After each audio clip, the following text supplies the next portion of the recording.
Peace and blessings, family. It is a beautiful day here on planet Earth. Hope you guys are having a wonderful morning or afternoon, evening, wherever this video finds you.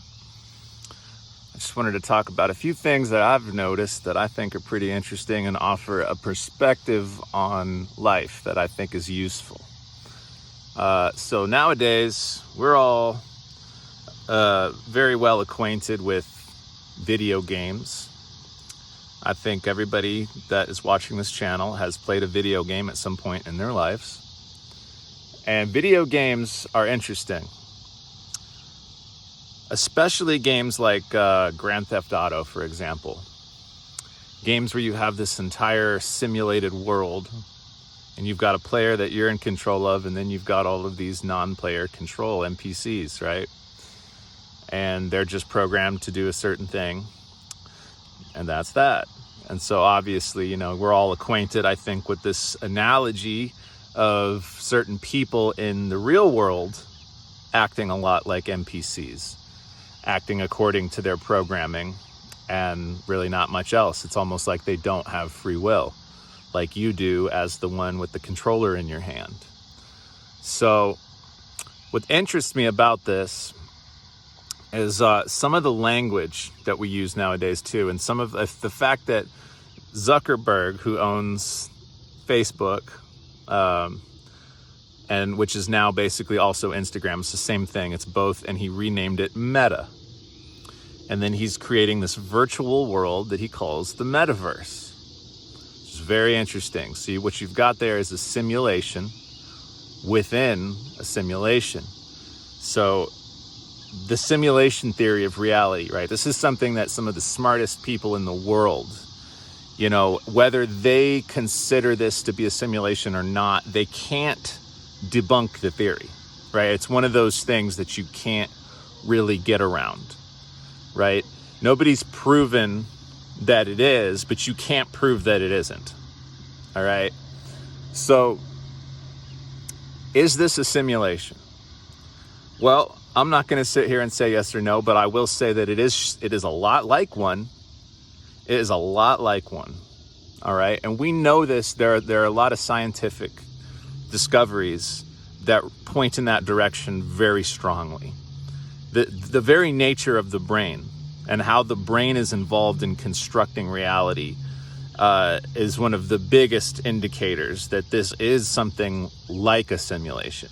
Maybe it's not exactly a simulation, not to the same extent that the metaverse or Grand Theft Auto is, but it's something like that, right?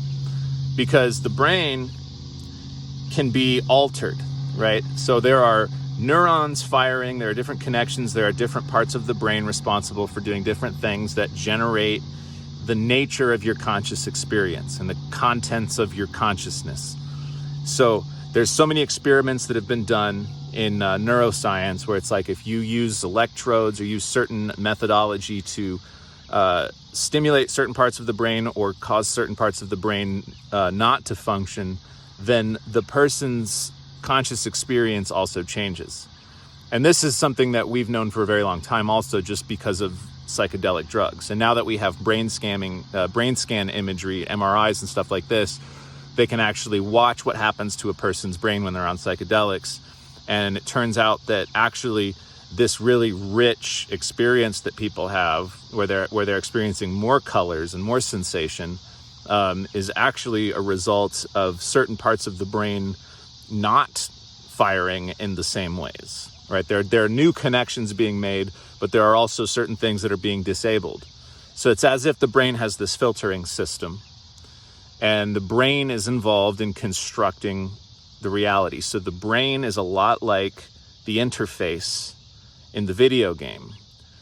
And that suggests that before you got here to operate in this world, in this simulation, somebody programmed this thing. Somebody created this and designed this thing, right? Or maybe it was more than one person, or perhaps, as I believe, God, the Father, the Alpha, the Omega, what was there before creation, during, and after, is the prime originator, the prime designer, but people or angels or different types of beings that God created had imbued in them also creative powers, and they created worlds within worlds within worlds. And so a video game is a perfect example of a world within a world within a world. Why do you think Mark Zuckerberg calls his company Meta?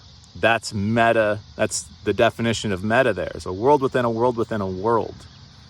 So here we are operating with these bodies and these brains. These are like the controllers of the video game.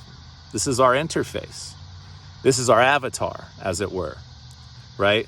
So playing video games, like literal video games, you guys. And of course, I don't want to sit here and tell anybody how to live their life. All right, that's not what I'm here to do. I'll make suggestions though, and mention some things that are working for me, that are making me more happy, because I used to be a very unhappy, very depressed, very disorganized, very inefficient person. Okay, and that's all changing. Semen retention is a huge part of that. Clean diet, stuff I'm doing right now, getting in the sun, grounding to the earth. All of these things are part of it. But one way to look at this is like, this is me advancing in this video game called life.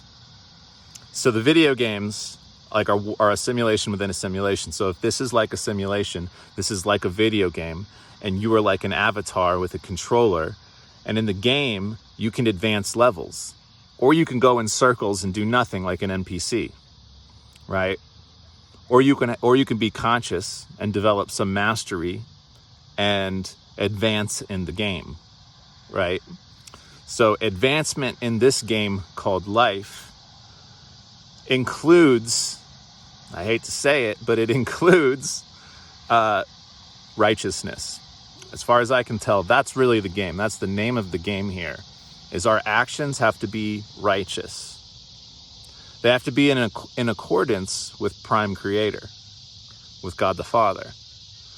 And God the Father is righteous, all-knowing, wise, loving, benevolent, forgiving, merciful, powerful, all-powerful, and lawful, organized, just, fair, all of these things. God is all of these things. Although aspects of his creation, certain beings within this creation, he gave them free will because he is so merciful and just. He's not a God that rules by force. He's not going to make you do anything. He lets you play this game any way you want to play it. And that's evidence of his love for you. But playing the game any way you want to play it isn't going to get you on higher levels in the game. You could just stay on the same level forever. A lot of people do. A lot of people don't even know what's going on. So that's the NPCs, right?